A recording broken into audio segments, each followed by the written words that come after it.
শোণিতপুৰ জিলাৰ মণিজাৰণী খেলপথাৰত শনিবাৰে অনুষ্ঠিত হয় তৃতীয় বাৰ্ষিক ফুটবল প্ৰতিযোগিতা। নিখিল পৌৰ ছাত্ৰ সন্থা চমুকৈ এপছুৰ জিলা সমিতিয়ে তৃতীয়বাৰৰ বাবে অনুষ্ঠিত কৰা 13 বছৰ অনুৰ্ধৰ ল'ৰা ফুটবল প্ৰতিযোগিতাখনিত 4টা দলে অংশগ্ৰহণ কৰে। চূড়ান্ত খেলখন নৰ্থ ঢেকিয়াজুলি আঞ্চলিক একাদশ আৰু বেলশ্ৰী আঞ্চলিক একাদশৰ মাজত অনুষ্ঠিত হয়। খেলত নৰ্থ ঢেকিয়াজুলি একাদশ বিজয়ীৰ খিতাপ অৰ্জন কৰে। বঁটা বিতৰণী সভাত এপছুৰ জিলা সমিতিৰ বিষয়ববীয়াসকল উপস্থিত থাকে। নৱপ্ৰজন্মক খেলৰ প্ৰতি আকৰ্ষিত কৰাৰ উদ্দেশ্যেৰে এপছুৱে এই পদক্ষেপ গ্ৰহণ কৰি আহিছে।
হয়, আপচুৰ শোণিতপুৰ জিলা কমিটিয়ে যি প্ৰতিযোগিতাখন আয়োজন কৰিছে এখন খুব সুন্দৰ হৈছে আৰু তেখেতলোকে যিটো বিশেষকৈ এজ গ্ৰুপ লৈছে আণ্ডাৰ 13 এইটো এটা খুব গুৰুত্বপূৰ্ণ এজ গ্ৰুপ আৰু যেহেতু খুব সৰু ল'ৰা ছোৱালীবিলাকে ইয়াত অংশগ্ৰহণ কৰিছে গতিকে প্ৰতিভা সন্ধানৰ ক্ষেত্ৰত ই যথেষ্ট সহায়ক হ'ব আৰু তেওঁলোকৰ সৰু প্লেয়াৰখিনি আণ্ডাৰ 13 গ্ৰুপৰ প্লেয়াৰখিনিক তেওঁলোকে যি বিচাৰি উলিয়াই যি এটা প্লেটফৰ্ম দিছে তেওঁলোকৰ প্ৰতিভা বিকাশৰ কাৰণে তেওঁলোক খেলিবৰ কাৰণে যি এখন মঞ্চ দিছে সেইটো খুব আদৰণীয় পদক্ষেপ আৰু আশা কৰিছোঁ আমি ভৱিষ্যতৰ দিনত এনেধৰণৰ পদক্ষেপৰ যোগেদি আমি যিসকল প্ৰতিভাশালী খেলুৱৈ আমি বিচাৰি ল'বলৈ সক্ষম হ'ম আৰু এই খেলুৱৈসকলে অনাগত দিনত আমাৰ জিলাখনৰ কাৰণে আমাৰ ৰাজ্যখনৰ কাৰণে বা আমাৰ দেশখনৰ কাৰণে গৌৰৱ কঢ়িয়াই আনিব। হয়, এইটো আমি দেখিছোঁ কিছুমান পদক্ষেপ লোৱা হৈছে। যোৱা বছৰ খেল মহাৰণৰ যোগেদি চৰকাৰে চেষ্টা কৰিছিলে আৰু এবাৰো খেল মহাৰণ আয়োজিত হ'ব।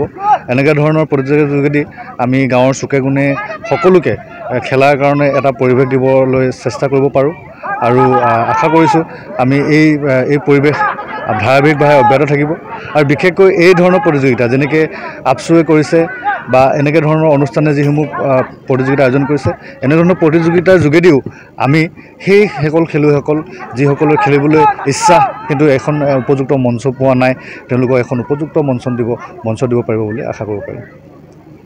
হয়, আজি শোণিতপুৰ ডিষ্ট্ৰিক্ট নিখিল পৌৰ ছাত্ৰ সন্থাই আণ্ডাৰ 13 ফুটবল টুৰ্ণামেণ্ট বটফা মিছন ফৰ ছাষ্টেইনেবল চেঞ্জ এইটো ডিপেণ্ড কৰি পেলাই নিখিল পৌৰ ছাত্ৰ সন্থাই প্ৰতি বছৰত এই খেলটো পতা হয়। সেয়েহে আমিও শোণিতপুৰ ডিষ্ট্ৰিক্ট নিখিল পৌৰ ছাত্ৰ সন্থাই এই খেলটো তৃতীয়বাৰৰ কাৰণে আমি আমাৰ এই ৱেষ্ট তেজপুৰ আঞ্চলিকৰ উদ্যোগত এই অঞ্চলৰ আমি 4টা টিমক লৈ আমি পতা হৈছে।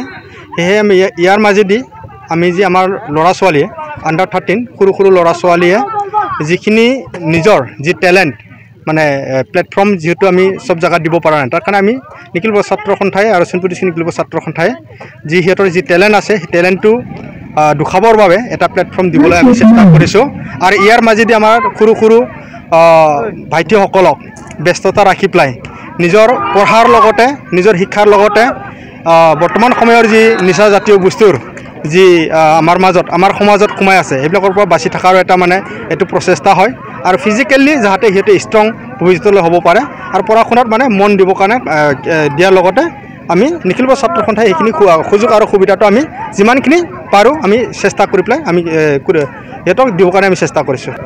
নৰ্থ ঢেকিয়াজুলিয়ে বৰ্তমান উইনাৰ টিম হিচাপত ঘোষণা হৈ গ'ল আৰু বেলচি টিমে মানে এক গলত মানে হাৰিলে বুলি আমি ঘোষণা কৰিছোঁ। News desk, news wide Assam.